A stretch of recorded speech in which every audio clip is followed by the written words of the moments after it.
दुनिया में दो तरह के लोग होते हैं।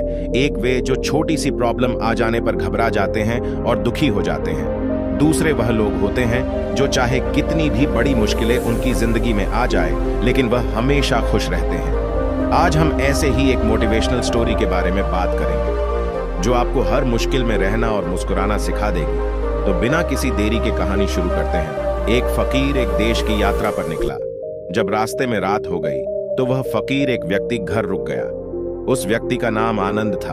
आनंद ने उस फकीर की खूब सेवा की और फिर दूसरे दिन आनंद ने फकीर को उपहार देकर विदा किया। वह फकीर आनंद की सेवा से बहुत खुश हो गया और दुआएं देने लगा कि हे भगवान, आनंद को हमेशा खुश रखना और आनंद हमेशा दिन प्रतिदिन आगे बढ़ता रहे। इस बात पर आनंद हंसने लगा और फकीर से बोला, हे फकीर जो है वह भी अब नहीं रहने वाला। इस बात पर फकीर आनंद की तरफ देखता ही रहा और वहां से आगे चला गया।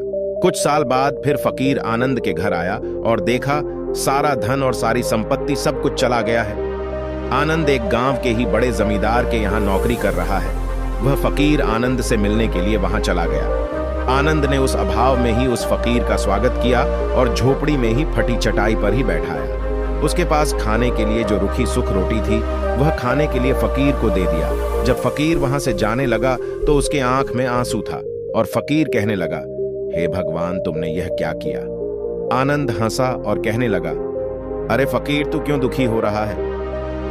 ईश्वर हमें जिस हाल में भी रखें, हमें हमेशा खुश रहना चाहिए, उसे धन्यवाद देना चाहिए। समय सदा बदलता रहता है और इतना ही नहीं, यह भी नहीं रहने वाला है।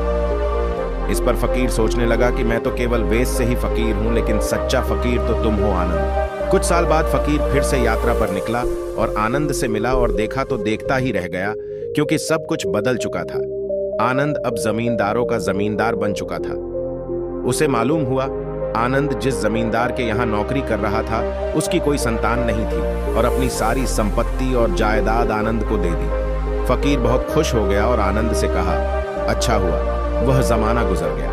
भगवान करे अब तुम ऐसा ही बना रहो। यह सुनकर आनंद फिर हंसने लगा और कहने लगा, फकीर, अभी भी तेरी नादानी बनी हुई है।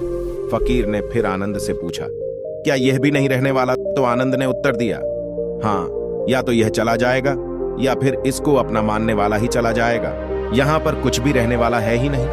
अगर कोई चीज शाश्वत है तो वह है हमारी आत्मा, वह है हमारी मन की शांति, वह है हमारे मन का सुकून, और बाकी जो कुछ भी है वह हमेशा रह नहीं सकता। फकीर ने आनंद की बातों को बहुत ही ध्यान से सुना और वापस चला गया। कुछ सालों के बाद फिर फकीर जब उस गांव से गुजरा तो आनंद का महल तो है, लेकिन उसमें आनंद ही नहीं है। उसमें कबूतर गुटरगू कर रहे हैं। आनंद अब इस दुनिया में नहीं रहा, उसकी मृत्यु हो चुकी थी। वह फकीर मन ही मन सोचने लगा कि यह एक इंसान जिंदगी भर कितना दौड़ता रहता है और रोता रहता है, दुखी होता रहता है। जिन चीजों के लिए इंसान दुखी होता रहता है, वास्तव में वह चीज जो हमेशा रहने वाली है ही नहीं, वे सारी चीजें बदलने वाली है। यह कहानी यह शिक्षा देती है कि हमारे जिंदगी में जब भी कोई मुश्किल, तकलीफ या दुख आए तो हमें यह सोचना चाहिए कि जिंदगी में इससे पहले मुश्किलें या उलझने आई तो क्या वे हमेशा रुकी रहेगी? जैसे सारी मुश्किलें आकर चली गई वैसे ही यह भी मुश्किल चली जाएगी। यह भी हमेशा रहने वाली नहीं है। तो आप हमेशा याद रखिए कि जिंदगी में कितना भी बड़ा दुख क्यों ना हो, वह हमेशा रहने वाली नहीं है।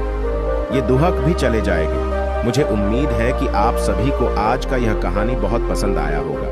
यदि पसंद आया हो तो कृपया आप इस कहानी को सबके साथ में शेयर जरूर करें।